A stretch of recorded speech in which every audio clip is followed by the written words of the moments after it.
State of Origin Special Edition. Ooh, a State of Origin, love it. We'll be talking about everything State of Origin and all the aspects around the game. Last game decider coming up, and also we're talking about an article today written by a man called Dominic Brock. You know who you are, and why you wrote this, and why we're discussing this. Big Pond Sport Deputy Editor, I do believe. I researched you. So he's written an article about Origin, all about the state of birth issue. Mike, take it away. If you do read through it and you find it a bit difficult at first to understand what particular point he's coming from, you're not alone. If you print it off, it's about 3 pages, and throughout 2 pages you can kind of understand his point. And he is basically saying that if there was a state of birth, Billy Moore would never have yelled out Queenslander. He would have played against the state that he loved. And then at the end of the article, he presents a team of stars who didn't play for their state. However, we're going to have a close look at the article, and particularly some issues that he brought up, which isn't consistent with his overall message or argument. And we're going to hopefully go to town on it. Greg? Well, I mean, the whole thing about when you can play for your state and, you know, the whole aspect of can Fijian players play, can overseas players play for, you know, New South Wales. If they play for New South Wales or Queensland, they get selected for Australia because it foregoes their country. But a lot of players here, which are named, which he's pointed out, have, you know, they came over at a very, very young age, with exceptions of, you know, Greg Inglis. The crux of the article, it comes down to, it's almost a rhetorical question he asked in the last page. It's the 3rd paragraph from there. It says, so do the rules need another change to stop New Zealand and other nations losing their best players to Origin? Now the point which I particularly have, and which both of you might agree with me, it's that they're from another nation. The states of New South Wales and Queensland are within the nation of Australia. So it shouldn't even be the Origin topic, because if you are available for Origin, that means therefore you have to be available for the nation. So if you're a New Zealander, how can you represent Australia? For example, James Tamau. This is quite easy. You go to the internet, it's easy to find. James Tamau, he's 23 years old. In 2009 and 2010, he represented the New Zealand Maori Rugby League team. He represented them twice. Yet, in 2012, this year, he is 23 years old. He made a conscious decision to forego all of that, all the history which he grew up with, 23 years old, to make the conscious decision to go and play for New South Wales. Now, this is just one glaring example which particularly the media and other fans have been debating. So, Greg, what do you think about James Tamau? Do you think he should be playing for New South Wales at all? No, I don't think so. Look, at that age, you know, when you really know, he's been living as a Kiwi his entire life, basically, you know, and I'm not sure how much passion there'd be in New South Wales, if any, really. I mean, he's probably looked and, you know, he's got a few teammates and, you know, probably talked up Origin and, you know, told him forego New Zealand, but it really does water down the international game, which is something the NRL should be working on. You know, as far as New South Wales and Queensland go, they say, oh, why not have the best players play for the best stage? Well, I don't think 100,000 people more are going to watch James Tamau play because he's so-called the best, you know? We need international audiences to go for an NRL. And state versus state should just be state versus state, you know? I'm fine with, you know, Petro Sivanasiva coming, you know, at the age of 1, so clearly he has no idea what's going on. His parents come. If you come over for employment opportunities, you live, you know, your childhood in the state that you want, that's great. You can represent your state because that's where you were born and live with. But if you get to a certain age, I think, like Greg Inglis, 15 years old, gets signed with Melbourne, plays for the Brisbane Daredevils or Devils or something like that. Norths or whoever. Lived in New South Wales his entire life for 15 years, then decides, I'm going to be a Queenslander because of this opportunity that the Melbourne Storm have given me. An employment opportunity. Yeah, so if you come here, I think, from your parents as employment opportunities, and you come and you live and you really get breed into this culture of Australia, either New South Wales or Queensland, that's fine. You can say, I'm a Queenslander. I'm a New South Welshman. But if you come here strictly to play NRL, and you're a Kiwi or a Fijian or whatever it is, you seriously have to back your country. And basically, you don't know much about it, like the Origin. You got to You got to basically go from where you come from. One particular thing that this man brought up, and his name again actually is Dominic Brock. Dominic Brock. Let's just repeat that quite a few times. Name, yeah. He made the really he tried to trumpet the point that Peter Sterling was in fact born in Queensland and played in New South Wales. All you have to do is a little bit of research. You find that though Peter Sterling was born in Queensland, he grew up and was raised in New South Wales. So how would he, as a baby, an exceptionally young child, he wouldn't understand what being a Queenslander would mean.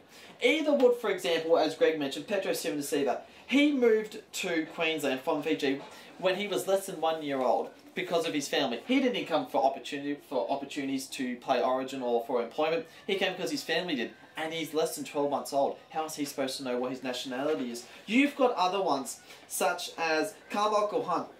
Yes, he was born in New Zealand, as some people might, like to point out, but he was only 11 when his family moved. He didn't move because of the employment opportunity to play for Queensland. He moved because his family did. Much the same with Lottie Takiri when he moved from Fiji when he was only 15. The one glaringly obvious person which has a real issue is Billy Moore. And Billy Moore, particularly Dominic, loves to trumpet the fact that he's one of the old Queenslander, that real passionate cry with all the Super League war. Do you know that, if my little carefully taken notes, it took about 10 seconds to look up, that Billy Moore, born in New South Wales, played for Queensland. However, he played under 17s for New South Wales. So up until then, he played for New South Wales, and there's no reason why he went to Queensland was because he played for the Broncos. I'm not too sure. I'm not an expert on Billy Moore. I'm just saying that there is a fact that Billy Moore played under 17s for New South Wales. He must have been able to understand what the culture of New South Wales was up until that time. So the issue is what type of rule does there have to be for this Origin debate? I put the idea forth that someone making a conscious decision, such as James Timau, it should be taken out of their hands. Because you can't really begrudge a player accepting $50,000, well, they want to increase it to $50,000 per game. Which is a lot of money. Which is a lot of money. So, how about you take it out of that decision? I put forward the idea that if you're allowed to vote at 18, you're allowed to legally drink at 18, shouldn't 18 maybe be a legal age for players to make a decision about the state that they play in? So it's a cut-off age. It's a cut-off age. Black and white cut-off age. If you miss it by a day, that's it. That was your opportunity right there, the age of 18. That's right. So if you could say about Greg Inglis, if you could say about that employment opportunity, you might say, look, because you willingly made, because it was before 18, that'd be fine. We can live with it. It's before 18. If he made that after he was 18 years old, and the Melbourne Storm said, okay, we signed you as an 18-year-old, 19-year-old, you play for the Queensland feeder team or whatever, and the Queensland make a approach saying, oh, in 2 years' time, you can play for Queensland. If there was this rule saying that, no, sorry, it was employment opportunity after 18, he can't play for Queensland. Doesn't mean that he can't play for New South Wales. So you're restricting players from making that decision because, really, who wouldn't like to take the money? Exactly. So I know that might just be my point of view. I think it's fair. Obviously, if you don't know, if you're very young growing up, you're not going to be passionate about Queensland if you've come from somewhere else. And obviously, Greg Inglis taking the employment opportunity, it's hard to not take that. But for him to say and go and be a Queenslander when you've lived 15 years in New South Wales, it's a bit dodgy, isn't it? Because if you're a 16-year-old kid and someone offers you the opportunity for a couple of years for the top NRL team, you're not going to say no. Absolutely not. But the thing that we have an issue, I think, collectively, is that he developed his so-called passion for being a Queenslander through the Melbourne Storm, really. Yeah. The Melbourne Storm set him up there. So how can he develop that notion of being Queensland when he spent so long in New South Wales? It's unbelievable. Yeah. However, if we can just live with that, with the cut-off line at 18, I'd be fine with it. Yeah. Because he still does. That works. That would work. That would work. And in this article, Dominic Brock thinks there's no easy answer, but unfortunately there's no easy answer. There is an easy answer. There's always an easy answer. Just use your brain, a bit of common sense. Seems to be lacking, apparently, in the NRL for a few of these things, especially this issue. This is just... How can this possibly be such a grey area? It doesn't make any sense. He says here, one thing's for sure, strict eligibility rule based on birth would have given State of Origin different history. Yeah, that's the point. That's the point that everyone's trying to raise, is the fact that we've got a list of players here. So these are all the players that were born in New South Wales but have played for Queensland. Michael Crocker, Gillette, Frank Pritchard, Billy Moore, Sam Thaiday. Matt Rogers, Greg Inglis, they've all born in New South Wales, played for Queensland. Now, not all of these, like Mike said, a lot of them moved at early age, but some of them didn't, and they made conscious decisions, and that's ridiculous. The only one born in Queensland and played for New South Wales is Peter Sterling. The rest are born in Papua New Guinea, Fiji, and they don't play. That's it. Fact that they were born overseas, that's their nationality. That's it. They can have their own state of origin if you want. I believe there was an idea for a New Zealand state of origin to say the North Island versus the South Island. Do that, that fixes the entire New Zealand problem. With all their players coming and wanting to play origin. Have their own state of origin, and then even have, so best 3 games from New Zealand, best of our original state of origin, and then maybe have a playoff out of who won both. You could do that. You could add elements to that. That would be great, because there's a lot of great Kiwi players. Like, I mean, they're dominating the NRL at the moment. The foreign players. So that wouldn't go Australia. That'd be great. But as far as them coming over and deciding to play for New South Wales, at that age, and it's just preposterous. Really, shouldn't have that opportunity to do it. I reckon one of the last things you could say about the article is one other thing he suggested. Now, Dominic Brock. Dominic Brock. Dominic Brock. That's right, Dominic Brock. Now, he works for Big Pond, was it not? Yeah, he's deputy editor there. Apparently. So, deputy editor of Big Pond. So, when he says we've suggested in this article, it is basically saying Big Pond has suggested, because it goes hand in hand. So, and I quote this from the article: "We've suggested that foreign-born players should be able to represent a state as well as their birth country, an idea that is also obviously open to plenty of scrutiny." Well, of course it's open to plenty of scrutiny, because it's stupid. It is absolutely embarrassing to think that could happen, and I don't think I even want to get onto that, because it'd just be... It's very silly. No, it's just too stupid. Get on it. Have a go at Dominic.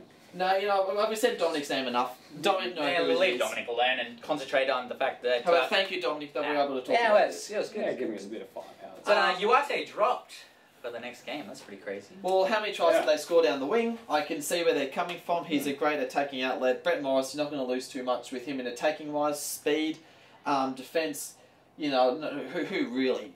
When was the last time the Morris brothers played in the same team? Would have been when they were at Dragons. Did they play for New South Wales together or not? No, I don't think so. I think I do. It's a bit strange. They're both pretty good. I mean, it's great that... I think Josh kind of was away for a few years. Now he's kind of come back to form. I think he had a few injuries, and he did. He has been finally come back now and got over those.